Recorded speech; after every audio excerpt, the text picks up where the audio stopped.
Hello guys, আমরা এখন নদীর কিনারে।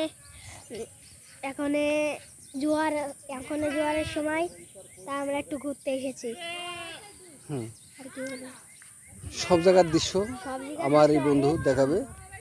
এই যাকে দেখছেন, এটা হচ্ছে আমার ক্যামেরাম্যান। অর্থাৎ দেখতে ছোট হলেও সে ক্যামেরা খুব সুন্দরভাবে ধরতে পারে এবং ভিডিও করতে পারে। তাই আমি আমার ক্যামেরাম্যানকে দেখালাম। আমার ক্যামেরাম্যান চারিদিকে ঘুরে ঘুরে পদ্মা নদীর কান্দিতে সমস্ত স্মৃতিগুলো দেখাবে। হ্যাঁ, দেখা সব। হ্যালো গাইস, এই দেখেন আমাকে নদী, ওই যে নোকরা গোসল করছে, ওই যে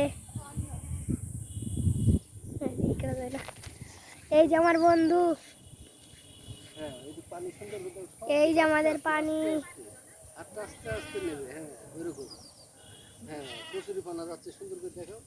ওই যে কচুরি পানা যাচ্ছে ওইদিকে, ওই যে এখন জোয়ারের সময়, জোয়ার উঠেছে। আরো কচুরি তো সব এইদিকে যাচ্ছে, এই যে পশ্চিম দিকে যাচ্ছে। ওই যে অনেক লোক গোসল করছে।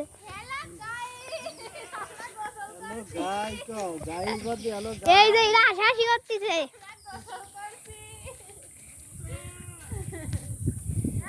হ্যালো গাইস, তাহলে এই পাশে আমার এক দাদা ভিডিও করছে, উনিও দেখা যাক। ওই যে দেখা যায় ঝড়ে কি গাছ ভেঙে পড়েছে। ধরেন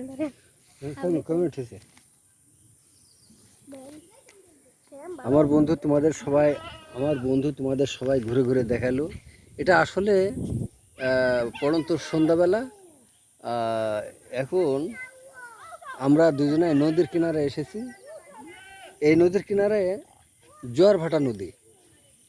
এই জোয়ারভাটা নদীতে এখন জোয়ার উঠছে। ওই যে চারিদিকে দেখতে পাচ্ছ কচুরি পানা ভেসে ভেসে যাচ্ছে। পানি এতটা বেশি যে এখন গোসল করতে হলে মানে শরীরটা ক্লান্ত হয়ে যেত এবং সাঁতার কাটার উপক্রম। তার কারণ কি, কচুরি পানা নেই।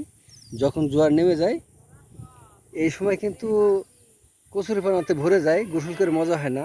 তারপর রোদের তাপ অনেকটা বেশি। তো যাক, এখন তোমাদের সুন্দর করে আমি দেখাচ্ছি। এই যে নদীর কিনারে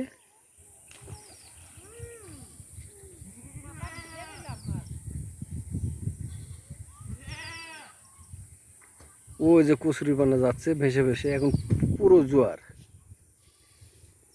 নদীর ওই পার গ্রাম, চারিদিকে প্রাকৃতিক দৃশ্য, আকাশ পরিষ্কার। এই যে আকাশ পরিষ্কার, হালকা মেঘ মেঘ আছে, মেঘের রং স্বর্ণালী, কোথাও সবুজ। পাশে ডিঙ্গি নৌকা, এই নৌকাতে দুজন চড়া যায়।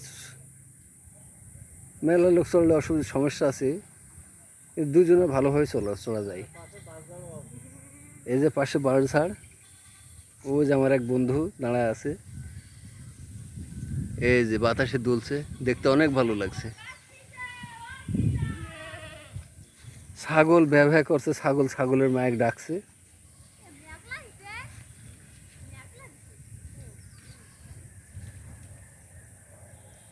পুরো নদীটা তোমাদের ভিডিও করে দেখাই দিলাম। তো কেমন লাগলো তোমরা সবাই কমেন্ট শেয়ার করে জানাবে। আগামী ভিডিও তোমাদের উপহার দেওয়ার জন্য অপেক্ষায় থাকলাম। সবাইকে ধন্যবাদ।